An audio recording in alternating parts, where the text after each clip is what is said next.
नमस्कार दोस्तों, आप सभी का स्वागत है हमारे इस लर्निंग पॉइंट यूट्यूब चैनल पर। आज की इस वीडियो में हम निम्न प्रकार के सवालों का जवाब देंगे।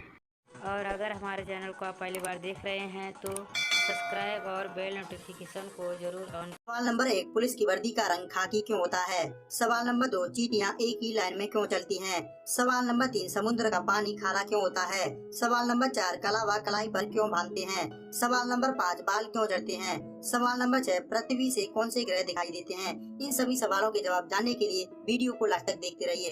अगर आपको हमारी ये वीडियो पसंद आए तो वीडियो को लाइक जरूर कर देना और अपने दोस्तों के साथ शेयर भी कर देना। अगर आप ऐसे सवालों के जवाबों में रुचि रखते हैं तो आप हमारे चैनल को सब्सक्राइब कर सकते हैं और बेल आइकन को दबाना बिल्कुल ना भूलें। इससे हमारी हर वीडियो सबसे पहले आप तक पहुंच सके। चलिए वीडियो शुरू करते हैं सवाल नंबर 1 से। सवाल नंबर 1, पुलिस की वर्दी का रंग खाकी क्यों होता है? भारतीय पुलिस हमारी कानून व्यवस्था का एक महत्वपूर्ण हिस्सा है। पुलिस हमारी सुरक्षा के लिए हमेशा तैनात रहती है। आमतौर पर हम पुलिस की पहचान उनकी वर्दी से करते हैं, परंतु क्या आपने कभी सोचा है कि पुलिस की वर्दी का रंग खाकी ही क्यों होता है? आइए इस सवाल के जवाब के माध्यम से यह जानने की कोशिश करते हैं। जब भारत में ब्रिटिश राज था तब उनकी पुलिस सफेद रंग की वर्दी पहनती थी, परंतु लंबी ड्यूटी के दौरान यह जल्दी गंदी हो जाती थी। इस कारण से पुलिसकर्मी भी परेशान हो जाते थे। कई बार तो उन्होंने गंदगी को छुपाने के लिए अपनी वर्दी को अलग अलग रंगों में रंगना शुरू कर दिया था। इस प्रकार से उनकी वर्दी विभिन्न रंगों में दिखने लगी थी। इससे परेशान होकर अफसरों ने खाकी रंग की डाई तैयार करवाई थी। खाकी रंग हल्का पीला और भूरे रंग का मिश्रण है, इसलिए उन्होंने चाय की पत्ती के पानी के कलर को डाई की तरह इस्तेमाल किया, जिसके कारण उनकी वर्दी खाकी रंग की हो गई थी। खाकी रंग का हिंदी में अर्थ होता है गंदी मिट्टी का रंग। इस खाकी रंग की डाई लगाने के बाद पुलिस की वर्दी पर धूल मिट्टी दाग कम दिखेंगे। उसी समय से भारतीय पुलिस में खाकी रंग की वर्दी चली आ रही है। सवाल नंबर 2, चींटियां एक ही लाइन में क्यों चलती हैं? दोस्तों, आपने अक्सर यह देखा होगा कि चींटियां एक ही लाइन बनाकर चलती हैं। क्या यह चींटियां की कोई रीत रिवाज होती है या यह प्राकृतिक पर्व होता है? आइए जानते हैं इसके पीछे का रहस्य। चींटियां में कुछ ग्रंथियां होती हैं जिनमें फेरोमोन्स नामक रसायन निकलते हैं। इन्हीं के जरिए वो एक दूसरे के संपर्क में रहती हैं। चींटियों के 2 स्पर्श रंग या एंटीना होते हैं जिनमें वो सूंघने का काम करती हैं। रानी चींटी भोजन की तलाश में निकलती है तो फेरोमोन छोड़ती जाती है। दूसरी चींटियां अपने एंटीना से उसे सूंघती हुई रानी चींटी के पीछे पीछे चली जाती हैं। जब रानी चींटी एक खास फेरोमोन बनाना बंद कर देती है तो चींटियां नई चींटी को रानी चुन लेती हैं। फेरोमोन्स का प्रयोग और बहुत सी स्थितियों में होता है, जैसे अगर कोई चींटी को चल जाए तो चेतावनी के फेरोमोन का रिसाव करती हैं, जिससे बाकी चींटियां हमले के लिए तैयार हो जाती हैं। फेरोमोन्स से यह भी पता चलता है कि कौन सी चींटी किस कार्यदल का हिस्सा है। इस वजह से चींटियां एक ही लाइन पर चलती हैं। सवाल नंबर 3, समुद्र का पानी खारा क्यों होता है? आप ये बात तो जानते ही होंगे कि समुद्र का पानी खारा या नमकीन होता है, लेकिन क्या आपने कभी सोचा है कि आखिर ऐसी क्या वजह है जो हर समुद्र का पानी खारा होता है? तो चलिए आज हम इस सवाल के जवाब में विस्तार से जानते हैं कि समुद्र का पानी खारा होने की वजह क्या है। दरअसल नदियों का पानी समुद्र में आकर मिलता है और आपने देखा होगा कि कई नदियों का पानी मीठा होता है तो कई नदियों का पानी खारा होता है, और इस तरह समुद्र में कई तरह का पानी आकर मिलता है। जब ये पानी बाष्पीकृत होता है तो ये ऊपर जाकर बादल का रूप ले लेता है और यही बादल बारिश के रूप में नीचे गिरता है। बरसते समय में ये पानी हवा में मौजूद कार्बन डाइऑक्साइड, सल्फर डाइऑक्साइड और नाइट्रोजन ऑक्साइड जैसी गैसों में संपर्क में आकर अम्लीय हो जाता है। जब ये पानी जमीन, चट्टान और पहाड़ों पर गिरता है तो बारिश के पानी में मौजूद लवण इनमें घुल जाते हैं। जब इन सतहों से नदी का संपर्क होता है तो ये लवण नदियों में घुल जाते हैं और ये नदियों समुद्र में जाकर मिलती हैं। इसके अलावा समुद्री तल की चट्टान और ज्वालामुखी से भी समुद्र में लवण घुलते रहते हैं। साथ ही समुद्र में मौजूद सोडियम और क्लोरीन की अपक्रिया से नमक बनता रहता है।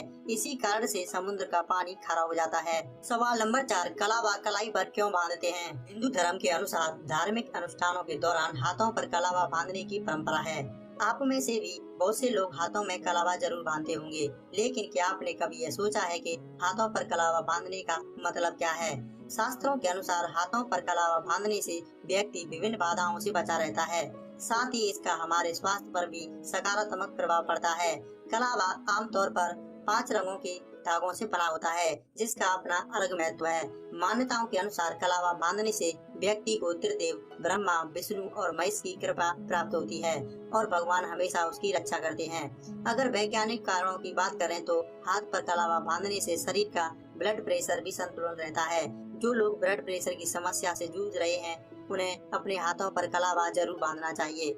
मौली को हाथ में बांधने से शरीर में सकारात्मक ऊर्जा का संचार होता है। शास्त्रों में कलावा या मौली को रक्षा सूत्र भी कहा जाता है और ऐसा भी माना जाता है कि कलाई रक्षा सूत्र को बांधने से हमारे जीवन पर आने वाले कष्ट से रक्षा होती है, तो इसी वजह से कलाई पर कलावा बांधते हैं। सवाल नंबर 5, बाल क्यों झड़ते हैं? एक अध्ययन से पता चला है कि पुरुषों में गंजापन का कारण अक्सर आनुवांशिक होता है, यानी आप आनुवांशिक रूप से भी इस समस्या को जन्म दे सकते हैं। इस भाग दौड़ भरी जिंदगी में हमारे शरीर से बड़ी मात्रा में ऊर्जा निकलती है जो तनाव के स्तर को बढ़ाती है। ज्यादातर लोगों में यह देखा गया है कि उनके बाल भारी तनाव के कारण झड़ते हैं। इसका मतलब ये नहीं है कि तनाव गंजापन का एकमात्र कारण है।